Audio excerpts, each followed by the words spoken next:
এখনো পর্যন্ত কার্যত কোনোভাবে কোনো নিয়োগ করা হয়নি। তুমি দেখতে পাচ্ছ একজন চাকরি প্রার্থী ইতিমধ্যে তিনি কিন্তু অসুস্থ হয়ে গিয়েছেন এবং একাধিক যারা চাকরি প্রার্থীরা তারা কার্যত তাদের যে দাবি সেই দাবিতে এই মুহূর্তে অনড় রয়েছে। একটু চেষ্টা করব চাকরি প্রার্থীদের সঙ্গে কথা বলার জন্য। দাদা, মূলত কি কি দাবি নিয়ে আজকের এই আন্দোলন? আমাদের একটাই দাবি, অনেক দিন ধরে বলে আসছি, আমরা অনেক দিন ধরে আন্দোলনে আছি, আমাদের 50,000 ভ্যাকান্সি দিন।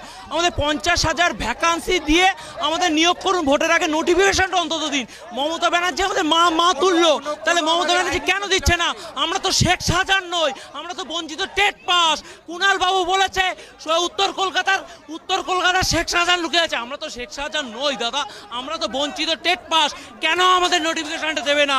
আমরা সরকারের বিরোধী নই, আমাদের নোটিফিকেশনটা দিক, আমাদের একটাই দাবি দাদা, আমাদের আর কিচ্ছু বলতে হবে। চাকরি প্রার্থীরা তারা তাদের যে দাবি দাওয়া সেই নিয়ে কিন্তু একাধিক যে লড়াই, সেই লড়াই কিন্তু তারা চালিয়ে যাচ্ছেন। এই মুহূর্তে তুমি দেখতেই পাচ্ছ দেবাশিস যে শ্যামবাজার পাঁচমাথা মোড়, সেখানে কার্যত চাকরি প্রার্থীরা 2022-এর ট্রেড উত্তীর্ণ চাকরি প্রার্থীরা তারা এই মুহূর্তে তাদের যে সংগ্রাম আন্দোলন সেটা চালিয়ে যাচ্ছেন। একটু কথা বলার চেষ্টা করি।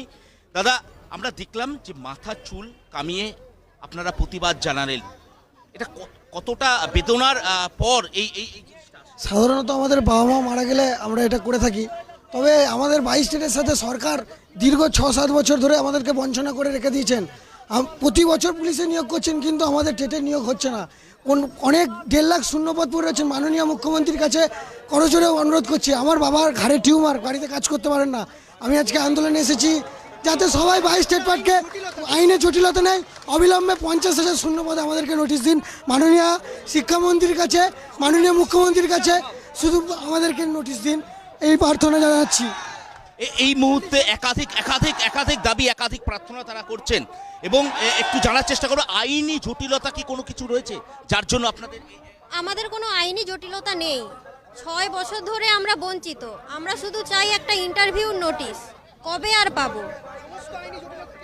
সমস্ত জটিলতা কেটে গেছে, সব কেটে গেছে, শুধু একটা ইন্টারভিউ, শুধু সরকারের সদিচ্ছা প্রয়োজন আর আমাদের একটা ইন্টারভিউ নোটিশ প্রয়োজন, আর কিছু না। এই মুহূর্তে চাকরি প্রার্থীরা তারা কার্যত একটা কথা স্পষ্টত বলছেন যে শুধুমাত্র সরকারের যে সদিচ্ছা, সেই সদিচ্ছার অভাব না হলে 2022-এর যে চাকরি প্রার্থীরা তারা কিন্তু কার্যত স্পষ্টভাবে জানাচ্ছেন যে কোনো আইনি জটিলতা নেই, কিন্তু তারপরেও কেন নিয়োগ হচ্ছে না এ প্রশ্ন, এ দাবি কিন্তু তারা তুলছেন। আমরা এর আগে একাধিক নিয়োগের ক্ষেত্রে আইনি জটিলতা দেখেছি, আপনাদের ক্ষেত্রে কি আদৌ কোনো জটিলতা রয়েছে?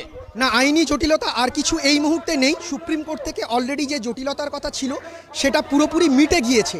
আমাদেরকে গৌতমবাবু, আমাদের শ্রদ্ধেয় পর্ষদ সভাপতি বলেছিলেন যে সুপ্রিম কোর্টের যে আইনি জটিলতা, সেই আইনি জটিলতা যেটা আছে সেটা মিটে গেলেই 24 থেকে 48 ঘন্টার মধ্যে আমরা কিন্তু নোটিশ দিয়ে দেব। কিন্তু এক্ষেত্রে দেখা যাচ্ছে যে 24 থেকে 48 ঘন্টা তো অনেক দূরের কথা, 1 মাস কেটে গেল, তারপরেও উনি কোনো রকম নোটিশ প্রকাশ করছেন না। নোটিশ প্রকাশ করাটা শুধুমাত্র এরপর সময়ের অপেক্ষা। সদিচ্ছা থাকলে নোটিশ পরিষ্কার প্রকাশ করা যায়, কোথাও কোনো আইনি জটিলতা নেই। একেবারে শুভজিৎ, সেই সদিচ্ছার অভাবের কথাই কিন্তু বলছেন এই টেট পাস চাকরি প্রার্থীরা, এবং আমরা দেখতে পাচ্ছি যে রাস্তায় বসে পড়ে আন্দোলন করছেন। অনেক ধন্যবাদ আমাদের প্রতিনিধি শুভজিৎকে। শুভজিৎ আমাদের সঙ্গে ছিলেন সরাসরি।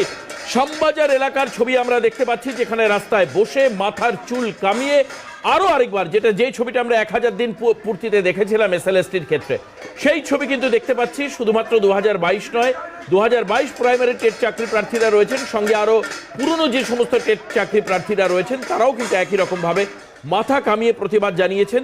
সেই ছবি আমরা দেখতে পাচ্ছি। সঙ্গে তারা বলছেন যে 50,000-এর একটা নোটিফিকেশন দিতে হবে এবং নিয়োগ করতে হবে। অর্থাৎ পরিষ্কার তাদের স্ট্রেটঅ্যাওয়ে যে দাবি সেটা হচ্ছে নিয়োগের ক্ষেত্রে সরকার একেবারে গা ছাড়া ভাব দেখাচ্ছে, তার প্রতিবাদ তারা জানাচ্ছেন রাস্তায় বসে।